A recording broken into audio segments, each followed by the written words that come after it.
Hola a todos, ¿listos para una aventura?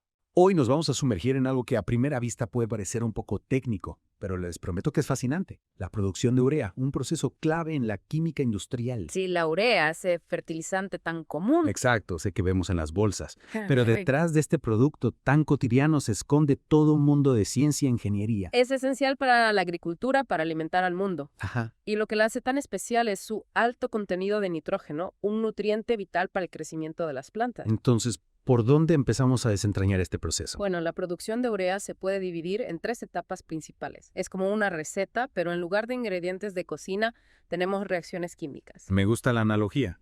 Seguí. Primero, necesitamos obtener los ingredientes básicos: dióxido de carbono, CO2, hidrógeno, H2. ¿Y de dónde salen estos gases? Los compran en el supermercado. No. El punto de partida es el gas natural. A través de un proceso llamado reforming, se transforma el gas natural en los componentes que necesitamos. Reforming. Suena algo futurista. ¿Podrías explicarnos un poco más? Claro. Imagínate que el gas natural es como una torta con varios ingredientes. Ajá. El reforming es como separar esos ingredientes, en este caso el CO2 y el H2. Ya veo. Para eso, se somete al gas natural a altas temperaturas y presiones, usando vapor de agua y catalizadores especiales. Es como si cocináramos la torta a fuego fuerte para que se separen los ingredientes. Interesante. Y una vez que tenemos el CO2 y el H2, ¿qué sigue en la receta? Bueno, antes de llegar a la urea, necesitamos producir otro compuesto químico clave, el amoníaco. Amoníaco. Ese que tiene un olor tan fuerte. Exactamente. Y aunque no lo creas, el amoníaco es fundamental para la producción de fertilizantes, incluyendo la urea.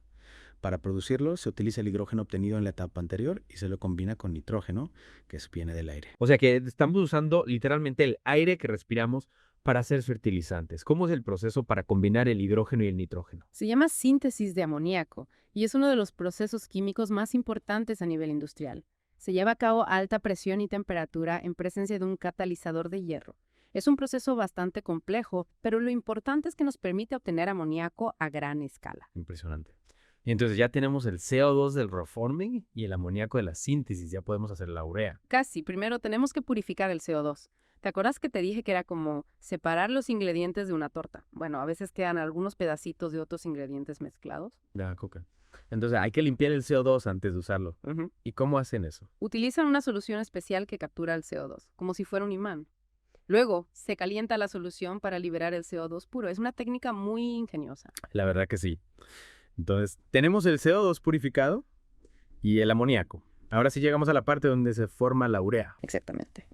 En la siguiente etapa, estos dos compuestos reaccionan en un reactor especial, a una presión aún mayor que la utilizada en la síntesis de amoníaco. Cada vez más presión. Me imagino que estas reacciones deben ocurrir en equipos enormes y sofisticados. Tenés razón. La producción de urea es un proceso a gran escala que requiere de plantas industriales muy complejas.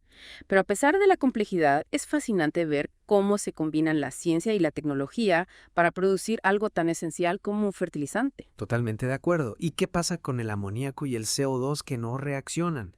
Se desperdician. Para nada.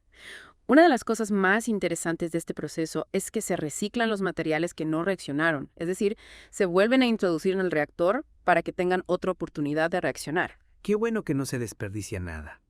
Eso habla de un proceso eficiente y responsable. Sí, la industria química está constantemente buscando formas de optimizar sus procesos y minimizar el impacto ambiental.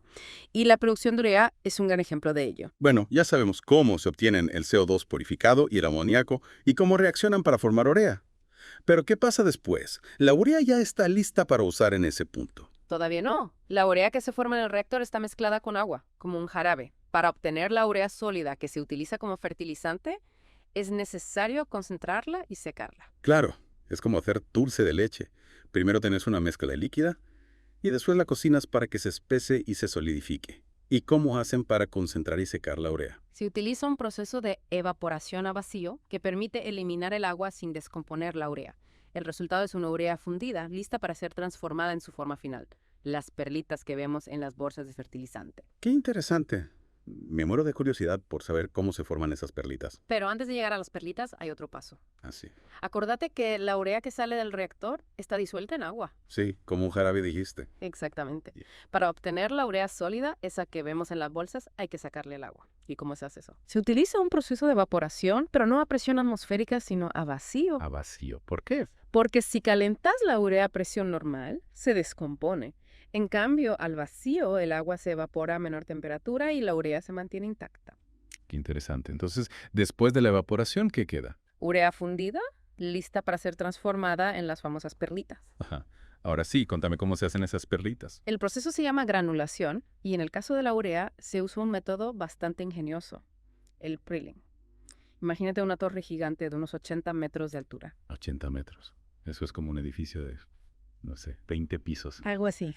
Bueno, en la parte superior de la torre hay un dispositivo que gira, con miles de pequeñas perforaciones, como un colador gigante. Ajá. La urea fundida se bombea a este dispositivo y al girar cae como una lluvia de gotitas a través de las perforaciones. Es como si estuviéramos haciendo lluvia artificial de urea. Exactamente. A medida que las gotitas caen, se encuentran con una corriente de aire ascendente que las enfría. Ya veo. Y durante su descenso se van solidificando, convirtiéndose en las perlitas que conocemos. O sea que la clave está en el aire. Es increíble cómo algo tan simple puede dar lugar a un producto tan uniforme. Sí, y lo más interesante es que el tamaño de las perlitas se puede controlar, ajustando la velocidad de rotación del dispositivo, la temperatura de la urea, el flujo de aire. Claro, como si fuera una receta, ajustando las cantidades para obtener el resultado deseado. Exactamente. Y hablando de ajustar, ¿qué pasa con el aire que se usa para enfriar las perlitas? Se libera a la atmósfera sin más. No, para nada. El aire se recircula dentro de la torre, pasando por un sistema de filtrado para eliminar el polvo de urea que se genera. O sea que se busca minimizar el impacto ambiental en cada etapa del proceso. Exactamente. La industria química está en constante búsqueda de procesos más eficientes y sostenibles, y la producción de urea es un gran ejemplo de ello. Genial. Entonces ya tenemos las perlitas formadas y enfriadas. ¿Qué sigue? Bueno, ahora las perlitas se transportan a una zona de almacenamiento, donde se les realiza un control de calidad. Claro, hay que asegurarse de que todas las perlitas sean perfectas. Exactamente. Se verifica su tamaño, su forma, su dureza, su contenido de nitrógeno. Imagino que hay que ser muy estrictos con la calidad, ya que la urea se utiliza para alimentar a millones de personas. Sin duda. Y una vez que las perlitas pasan el control de calidad, se envasan en bolsas, listas para ser distribuidas. Es fascinante pensar en el largo viaje que recorre la urea desde el gas natural hasta las manos del agricultor. Sí, es un proceso complejo, pero increíblemente eficiente. Y hablando de eficiencia, hay algo que me quedó picando desde la parte anterior.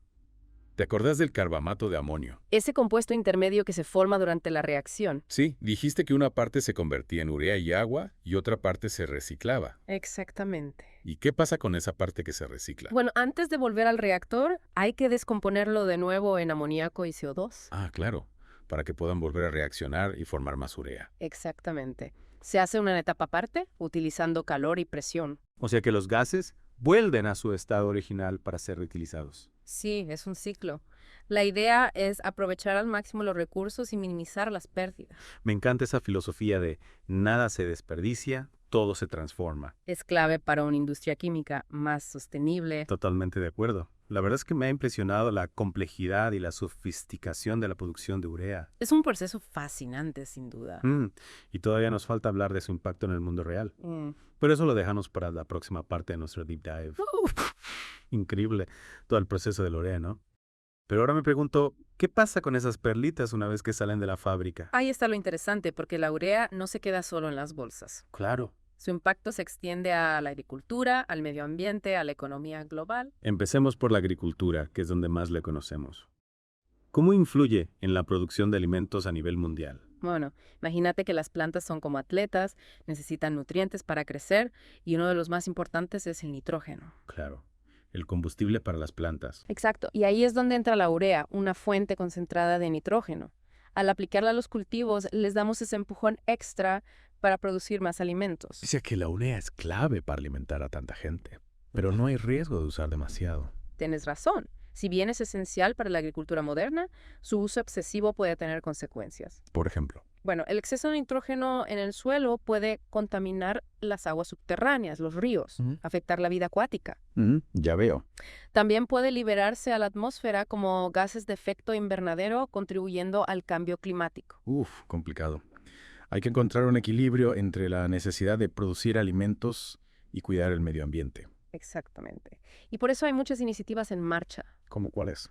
Por un lado, se están desarrollando fertilizantes de liberación lenta, Ajá. que liberan el nitrógeno gradualmente, reduciendo las pérdidas y la contaminación. Suena bien. Ah.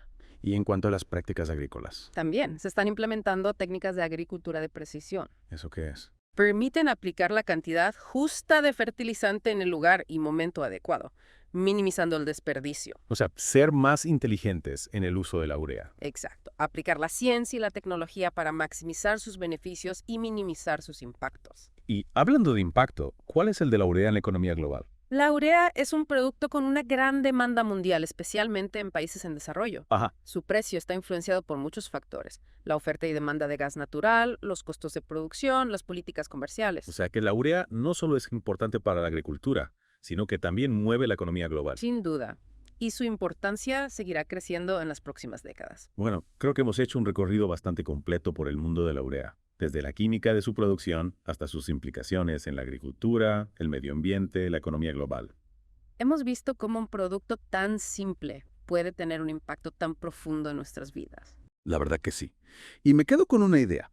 La ciencia y la tecnología, usadas con responsabilidad, pueden ayudarnos a enfrentar grandes desafíos, como la producción de alimentos y la protección del medio ambiente. Totalmente de acuerdo. Y con eso, llegamos al final de nuestro viaje por el mundo de la urea.